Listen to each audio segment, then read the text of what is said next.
আজকে একটু মজা করতে গিয়ে গাইস এত বড় শাস্তি পাবো আমি ভাবতে পারিনি। চলো তাহলে পুরো বিষয়টা প্রথম থেকে বলছি।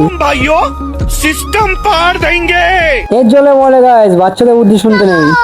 तो चलो हम भी चलते हैं थोड़ा बच्चे के साथ मजा करने के लिए। अबे तू है कौन तू? अब तू गया बेटा। চলো গাইস তোমাদের পুরো বিষয়টা প্রথম থেকে তাহলে বলছি।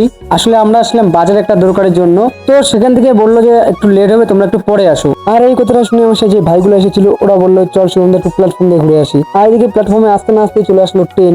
আর ট্রেন আসার পরে এরা বলছে চল সুন্দর এক জায়গায় ঘুরে আসি। আমি তো বলছি কোথায় যাবি ভাই?